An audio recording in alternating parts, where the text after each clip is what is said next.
Estamos ahora en comunicación con el ex vicepresidente del Ecuador, Otto Sonnenholzner, que tiene la gentileza de atendernos. ¿Cómo le va, Otto? Lo saluda acá Darío Misraji.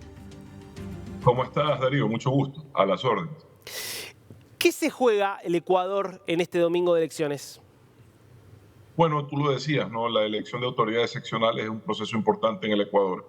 En el Ecuador no existe el modelo argentino de las PASO, ni tampoco hay procesos de primarias, a pesar de que están en la ley. Tampoco hay procesos de primarias claros, transparentes o relevantes dentro de las organizaciones políticas. Entonces, las elecciones seccionales en nuestro país marcan el nuevo mapeo de fuerzas políticas en el Ecuador. El gobierno no creo que tiene mucha expectativa respecto a las elecciones seccionales como tal. Como tú bien lo decías, están más concentrados en la consulta popular.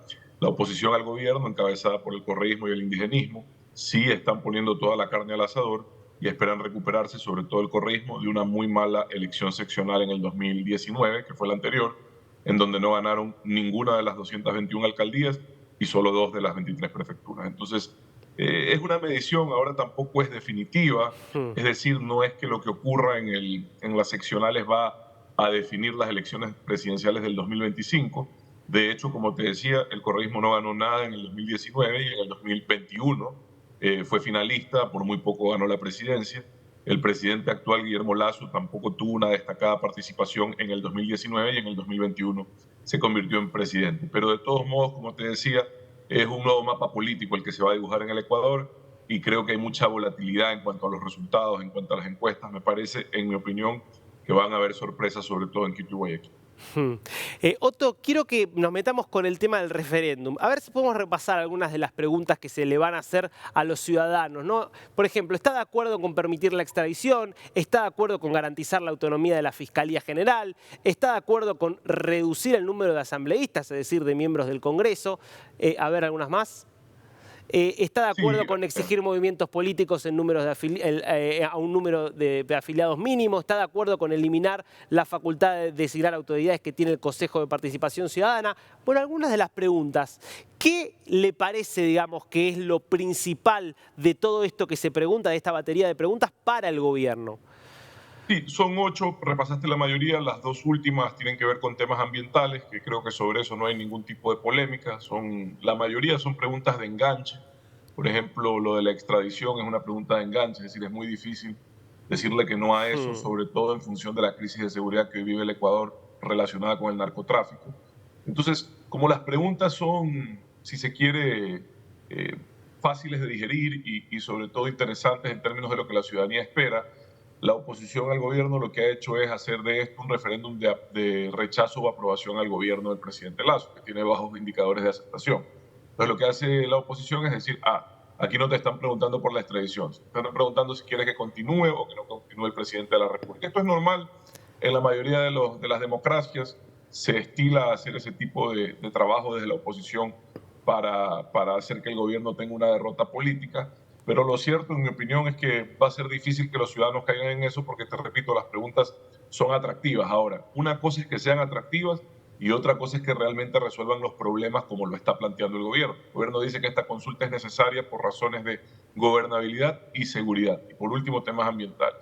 Entonces, en lo de seguridad te hablan de lo de la extradición. Y efectivamente, la extradición es una herramienta útil para combatir al crimen organizado, pero no resuelve los problemas de incremento de muertes violentas que tiene el Ecuador en este momento, no resuelve los problemas de inseguridad que tiene el Ecuador en este momento. ¿Me explico? Hmm. Entonces, hay una expectativa que luego se le puede regresar al gobierno como un boomerang después de unos meses cuando la ciudadanía vea que los resultados no son los que les ofrecieron. La pregunta más polémica y la más complicada políticamente es la relacionada con el Consejo de Participación Ciudadana. Desconozco si otros países de la región tienen este tipo de institución.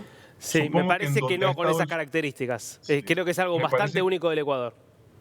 sí, me parece que hay cosas similares en países donde también ha gobernado el socialismo del siglo XXI, porque ellos tienen un proyecto que va copiando y pegando este tipo de instituciones. Tienen una habilidad increíble para ponerle nombres espectaculares a instituciones terribles. Lo que hacía esta institución era trasladar las responsabilidades del legislativo de designación de autoridades de control a un ente supuestamente ciudadano. Pero siempre fue un ente secuestrado por el poder del Ejecutivo, sobre todo durante la época del presidente Correa. Entonces, lo que se intentó hacer en la época de la transición a la democracia con el presidente Moreno fue que ese ente sea electo por voto ciudadano, para que tenga algún tipo de representación ciudadana, pero se prohibía que quienes participen estén identificados, sean afiliados o hagan campaña con actores o partidos políticos, para no contaminar de política una elección ciudadana, supuestamente. El problema es que eso ha sido muy difícil, sobre todo porque el partido del socialismo del siglo XXI, el presidente Correa, de frente se ha dedicado a hacer proselitismo por estas autoridades. Dicho esto, el gobierno lo que plantea en la consulta popular es quitarle las atribuciones más importantes a ese consejo y dejarlo tremendamente disminuido, casi sin ninguna relevancia. El problema es que se las regresa a la Asamblea Nacional, que es de donde se sacaron originalmente en el año 2009, porque jamás tampoco funcionó. Entonces, yo creo que el país, como te digo, va a una consulta en donde hay preguntas atractivas. Reducir el tamaño de la Asamblea. Creo que en cualquier país del mundo, si tú preguntas eso, la gente va a aplaudir, porque los órganos legislativos normalmente tienen un alto nivel de rechazo ciudadano.